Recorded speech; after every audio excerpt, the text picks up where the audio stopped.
I have seen voice actors drop $5,000 on a microphone and sound worse than someone recording on a $200 setup. And the reason why is almost always the same thing.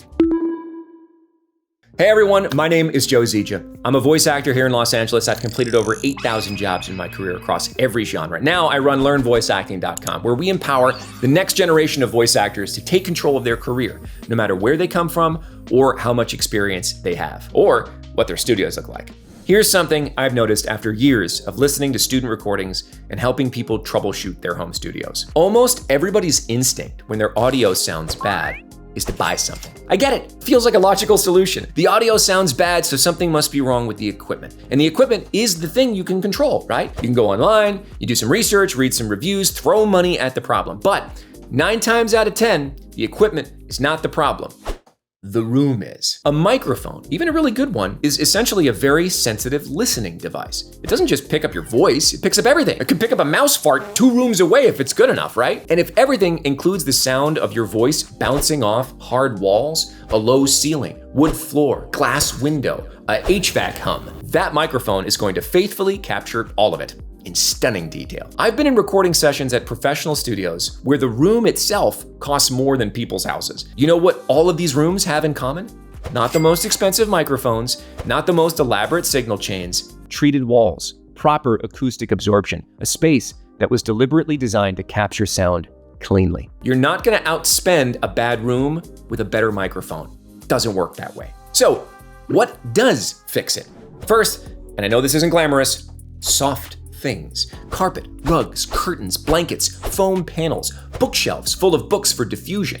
Anything that breaks up or absorbs sound rather than reflecting it back at your microphone is working in your favor. I've recorded in closets full of hanging clothes that sounded better than rooms with hardwood floors and bare walls. The single cheapest upgrade most voice actors can make to their home studio is hanging moving blankets or thick curtains around their recording space, not buying a new microphone. I booked my first job on a $67 microphone, not upgrading their interface. I booked my first job on a $100 interface. Soft things on walls.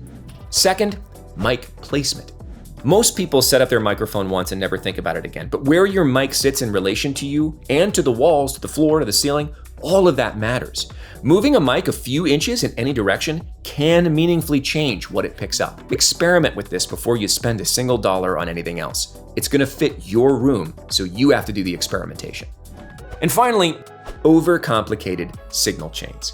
A signal chain is the path from your mouth to the client's ears, and that includes your microphone, interface, and anything on the digital side inside your sound recording software, your DAW, digital audio workstation. I cannot tell you how many times I've looked at a beginner's studio setup and seen a microphone running into a preamp, running into an audio interface, running into a software EQ chain with 12 plugins on it, and every single one of those things is introducing the potential for something to go wrong. Here's what my signal chain looks like for the vast majority of my work. Microphone, interface, DAW. Inside the DAW, EQ, a little bit of compression, that's it. I'm not running it through a hardware compressor. I'm not stacking plugins. I'm not using denoisers and dehummers and sound goodifiers. I'm not doing anything fancy on the way in, because the cleaner the signal I capture, the less I have to fix on the way out. The best thing that can happen in your signal chain is nothing. You want your voice to get from your mouth to your DAW with as little interference as possible. Plugins and processing are there for when something needs to be fixed, not as a substitute for capturing a clean signal in a good room in the first place. Never fixed in post what you can fix in performance, or the performance of your room and equipment. If your chain has more than 3 things in it, and you're still in the early stages of your career, you've probably overcomplicated it. So let me give you the order I wish someone had given me early on. 1, treat your room first. Soft materials, thoughtful placement, minimize reflective surfaces. This costs very little if you do it right and makes the biggest difference. 2, dial in your mic placement. Take the time to actually listen back to recordings from different positions. Find what works in your specific place. This actually will help your ear sort of start to pick that stuff up too. It's great training. 3, keep your signal chain simple. Mic, interface, DAW.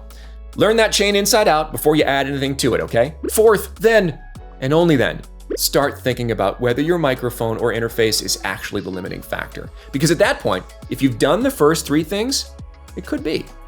The gear conversation is seductive. I understand it. Gear is fun to research, fun to buy, fun to set up, fun to test.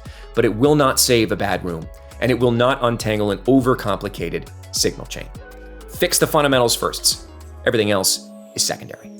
If you want to go deeper on the technical and business side of building a voice acting career the right way, we've got our VO 101 course, the Voice Acting Academy, available at learnvoiceacting.com. It's everything I've learned across thousands of jobs for less than what you'd pay for a single hour of coaching. And because you're hanging out on the YouTube channel, you can use the code YouTube at checkout for an extra 10% off. Link is there in the description below. So what is the biggest thing you've changed in your home studio setup that actually made a difference? Drop it in the comments. I'm genuinely curious. I know other people watching this are too, and I think we're gonna hear some pretty fun stories. I hope this helped you guys. I'll see you in the next video.